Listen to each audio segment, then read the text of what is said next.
Join me on a journey through scenes from Asbjørnsen and Moe's collection of Norwegian fairy tales and legends. Askeladden, the boy who raked the ashes, comes into several of them.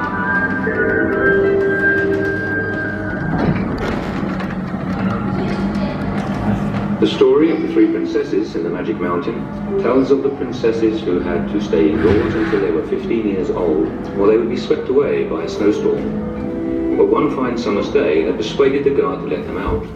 That led to a long, exciting adventure.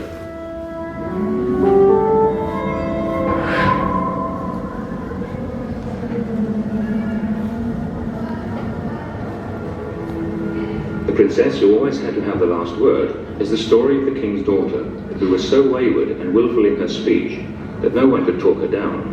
The king promised to give her, and half his kingdom too, to whoever could make her hold her tongue. Peter and Paul, sitting there on the right, tried hard, failed and got branded on both ears. But Askeladden, who picked up all sorts of things on the way, and he used them so that she had nothing left to say.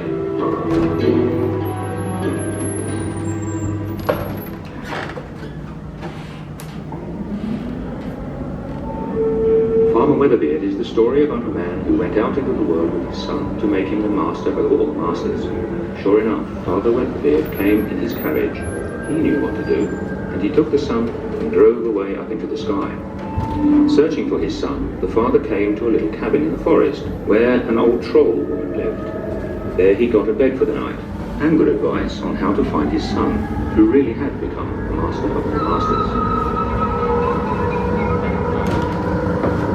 The poor boy Halvor had gone out into the world to seek his fortune. Finally he came to the castle of Sorry, which is the name of the story. A princess was waiting inside, spinning. Terrified, she cried out, "Oh no, a three-headed troll is here. He'll eat you up if you don't go."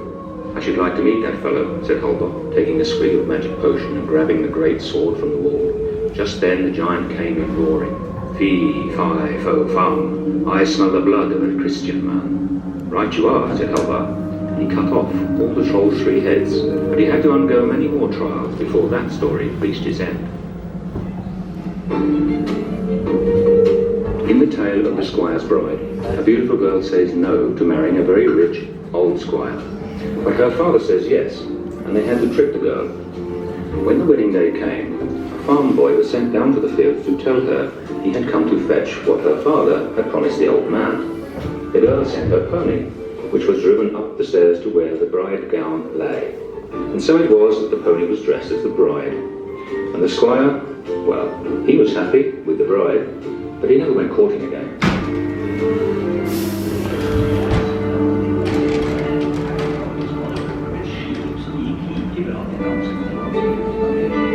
Little Freddie, who had worked for the sheriff for 3 years, and for that had got but 3 pennies. That was all he possessed when he left. On the way he met 3 poor men. Each one begged him for a penny in God's name. And Freddie, yes, he gave them a penny each. As thanks he was given 3 wishes. For the first, he chose a fiddle that would make everyone dance when he played. With his other 2 wishes, little Freddie got the finest clothes and a horse and carriage. He drove through the village like a rich man. The sheriff said it was against the law to drive so fast and grandly. Freddie was tried and condemned to death. On the gallows, he begged to play a tune before they hanged him. No one could deny him that. He played so that they all had to dance, and then no one could dream of harming little Freddie, who lived happily ever after.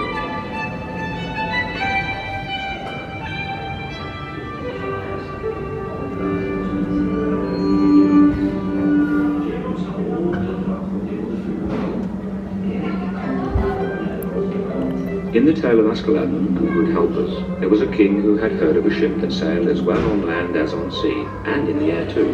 He promised his daughter's hand and half his kingdom to anyone who could build him that ship. Askeladden was only one of those many who tried, but it was he alone the old woodsman helped, because good-hearted Askeladden had given him his last crust. Askeladden took with him 3 of the strangest people. After sailing a while, they landed in the king's castle yard. "Here is the ship, and the princess is mine," said Askeladden. The king would not give his daughter to such a ragamuffin, and he sent Askeladden many trials. But the good helpers, they helped Askeladden win the princess and half the kingdom.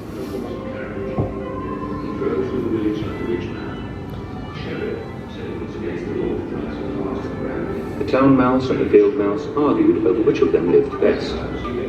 They agreed to exchange visits at Christmas time. The town mouse nearly starved at the field mouse's home, though she said thank you. There was feasting on fat scraps soaked in beer at the town mouse's home, and the field mouse got noisily drunk. That woke the cat, and the story might easily have ended badly.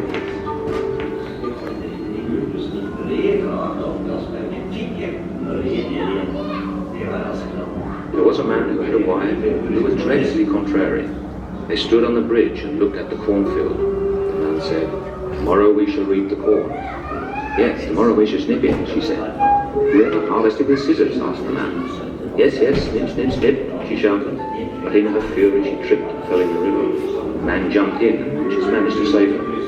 "Shall we reap the corn then?" he demanded. "Snip, snip," she screamed. "You can sing then," said the man. And she did. They found her at last, upstream, above the waterfall. Contrary indeed she had been to the end.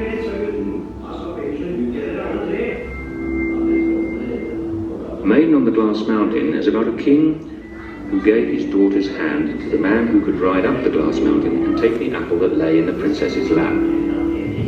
It was just when Askeladden had saved his father's cornfield from being grazed bare by the magic horse. He had thrown a fiery halter over the horse and tamed it. So he rode to the Glass Mountain. Princess and knights had tried and failed.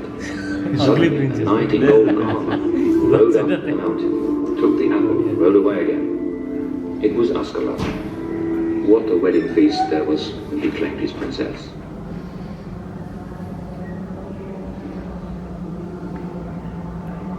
The legend tells of a poor old couple in Borgholm. Their two sons were once going through the forest when they met three trolls who had only one eye between them. "Oh, oh, it smells of Christian blood," said one of them. The eldest boy swung his axe at that troll's ankle, so the troll dropped the eye. When the boy snatched the eye up, the troll yelled, "If we don't get our eye back, you'll be turned to sticks and stones." "I'm not afraid," said the boy. "Shut up or I'll drop down all three of you." Then the trolls were afraid and gave the boys gold and silver to get their eye back.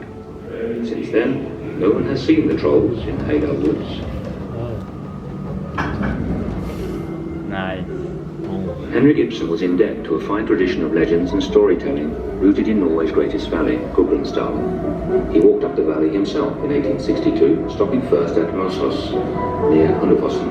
When he wrote Peer Gynt, he was partially inspired by the folktales Asbjørnsen had collected in 1842 about the character Peer Gynt. The scene in the Mountain King's Hall, set to Edward Grieg's music, is one of the highlights of the world-famous play. Here is the king, surrounded by ghosts, trolls, goblins, and the green-clad, rejoicing with Peer Gynt.